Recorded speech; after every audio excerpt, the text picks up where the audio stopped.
స్పందన. Welcome back to my channel house wife healthy life. ఎలా ఉన్నారు అందరూ? బాగున్నారా?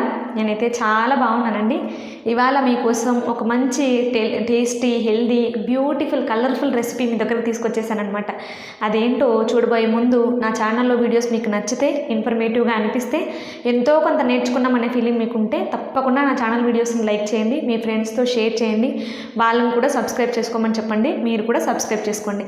సబ్స్క్రైబ్ చేసుకుని ఆ పక్కనున్న బెల్ ఐకాన్ క్లిక్ చేసి ఆల్ అనే ఆప్షన్ని చూస్ చేయడం మాత్రం మర్చిపోవద్దు. సో ఇప్పుడు చెప్పబోయే ఆ హెల్దీ టేస్టీ కలర్ఫుల్ రెసిపీ ఏంటంటే బిసిబెల్లాబాత్ అనమాట. కరెక్ట్గానే పలికేనా? యాక్చువల్లీ ఈ బిసిబెల్లాబాత్ని నేను చిన్నప్పటి నుంచి బిస్మిల్లాబాత్ అని పలికేదాను అనమాట.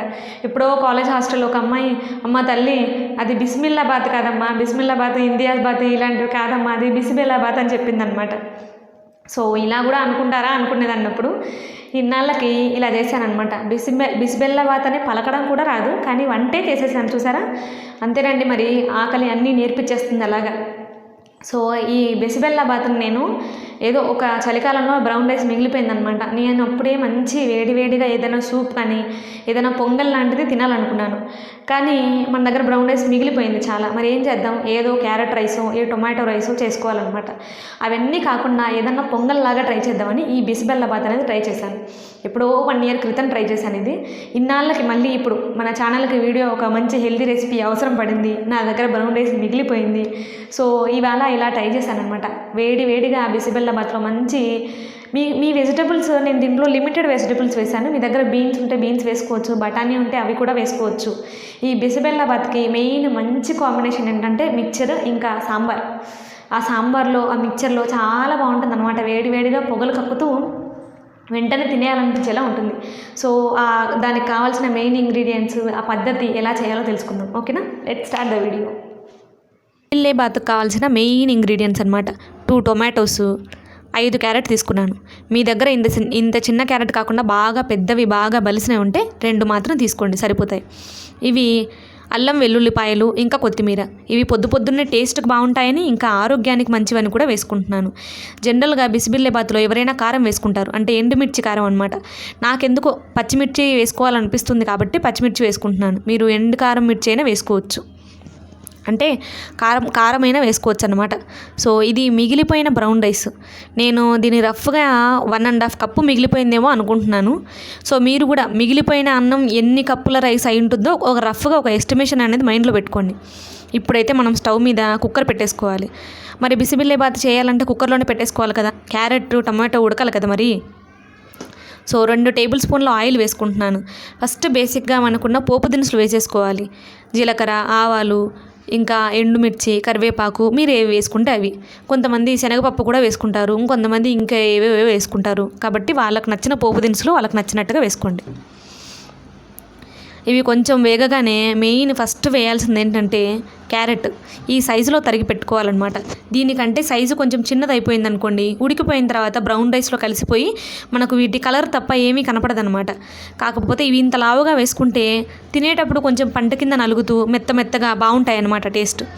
సో ఇవి కొంచెం కలర్ మారిన తర్వాత, ఈ కలర్లోకి వచ్చిన తర్వాత దీంట్లో టొమాటో వేసుకోవాలి. టొమాటో కూడా కాస్త పెద్ద సైజే వేసుకుంటున్నాను, ఎందుకంటే తినేటప్పుడు వాటిలో కలిసిపోకుండా కొంచెం వేరువేరుగా ఉంటాయని ఇంత పెద్దగా కట్ చేసుకుంటున్నాను.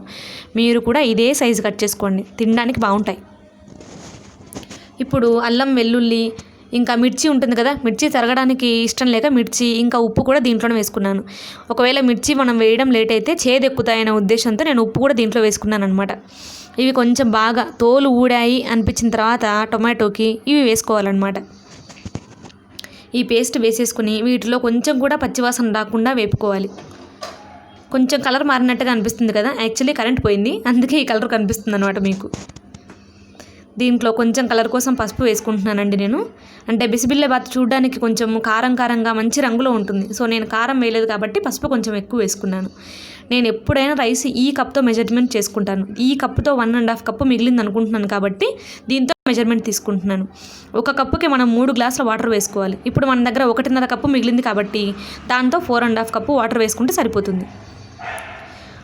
ఈ వాటర్ మురికిగా ఉన్నాయి అనుకోకండి, అది నేను మిక్సీ జార్లో మిక్సీ వేసాను కదా, కొంచెం అట్లా పేస్ట్ మిగిలిపోయిందేమో, కారం పేస్ట్ ఇంకా కొత్తిమీర పేస్ట్ అని దీంట్లోనే వాటర్ వేసుకుని ఇలా వేసేసుకుంటున్నాను అనమాట. ఈ వాటర్ ఎక్కువగా మరగాల్సిన అవసరం లేదండి, దీంట్లోనే మనం రైస్ వేసేసుకోవచ్చు. మనకు రైస్ ముద్దలు ముద్దలుగా ఉంటే దాన్ని బాగా విడివిడిగా చేసుకుని కలుపుకోండి. మొత్తం అంతా కలిసిన తర్వాత ఇప్పుడు కుక్కర్ మూత పెట్టేసుకోవాలి. ఎవరైనా సాల్ట్ వేసుకోవడం మర్చిపోతే తప్పకుండా ఇప్పుడే వేసేసుకోవాలి. ఇప్పుడు కుక్కర్ పెట్టిన తర్వాత హై ఫ్లేమ్లో ఒక విజిల్ రావాలి, లో ఫ్లేమ్లో 3 విజిల్స్ రావాలన్నమాట. మనం ఎస్టిమేట్ చేసి వేసుకున్నాం కాబట్టి కొంచెం లూజ్గా అయింది. ఇలా అవ్వడం కామనేనండి, అయినంత మాత్రాన మీరేం కంగారు పడాల్సిన అవసరం లేదు. మళ్ళీ కాసేపు ఒక 5 మినిట్స్ అలా వేడి చేసుకుంటే నీరంతా ఆవిరైపోయి ఇలా వచ్చేస్తుందన్నమాట. ఈ కన్సిస్టెన్సీలో ఇది వేడివేడిగా ఉన్నప్పుడు ఈ కన్సిస్టెన్సీ ఉంది కదా, కొంచెం చల్లారిన తర్వాత ఇలా ఉందన్నమాట. మంచి బంగారు రంగులో కరెక్ట్ కలర్లో మంచిగా క్యారెట్ టమాటో కనిపిస్తూ భలే ఉంది కదా. వేడివేడిగా మార్నింగ్ బ్రేక్ఫాస్ట్ ఇది తింటుంటే ఇది వేడివేడిగా టేస్టీగా ఉండడమే కాదు, మంచి హెల్దీ ఫుడ్ అండి. బ్రౌన్ రైస్ క్యారెట్ ఎలా ఉందండి బిస్బెల్లాబాద్, చూడగానే తినేయాలనిపిస్తుంది కదా. మంచిగా వేడివేడిగా పొగలు కక్కుతూ గోల్డెన్ బ్రౌన్ కలర్లో భలే ఉంది కదా. ఇంకెందుకు ఆలస్యం, వెంటనే ఇంట్లో ట్రై చేయండి, ఎలా రాదో చూద్దాం. సో ఇది ఇంట్లో ట్రై చేసి ఎలా ఉందో నాకు కామెంట్ ద్వారా తెలియజేయండి. నార్మల్ రైస్తో ఇలాగే వస్తుందా అంటే నాకు తెలియదండి, ఎందుకంటే నేను బ్రౌన్ రైస్తో ట్రై చేశాను కాబట్టి నాకు అలా కుదిరింది అంతే. నార్మల్ రైస్తో చేస్తే బాగా వస్తుందా రాదా అని నేను గ్యారంటీ అయితే ఇవ్వలేను.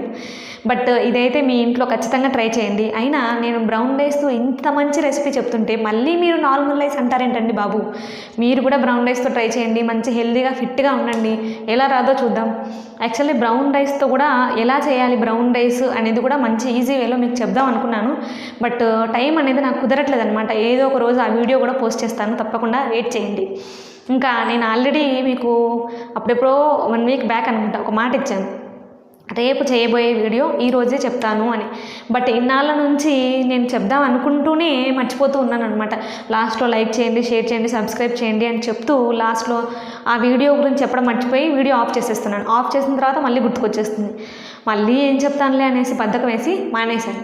కానీ ఇప్పుడు చెప్తాను, రేపు మన ఛానల్లో వ్లాగ్ ఉంటుంది కదా. సో ఆ వ్లాగ్ ఏంటంటే ఒక మంచి ఆలోచింపజేసే కథ చెప్తాను. దాంతోపాటు ఒక అప్డేట్ కూడా ఉంది. అది బ్యాడ్ అప్డేటా గుడ్ అప్డేటా అనేది నాకు ఇంకా తెలీదు. సో దానికి 24 అవర్స్ మనం వెయిట్ చేయాలన్నమాట. రేపు చెప్తాను అది బ్యాడ్ అప్డేటా లేకపోతే గుడ్ అప్డేటా అనేది. వెయిట్ చేయండి ఒక 24 అవర్స్. సో రేపు మనం ఆ వ్లాగ్ గురించి మాట్లాడేసుకుందాం. Okay, bye bye. మర్చిపోయాను, నా వీడియోస్ లైక్ చేయడం, షేర్ చేయడం, సబ్స్క్రైబ్ చేయడం మాత్రం మర్చిపోవద్దు. Okay, bye bye.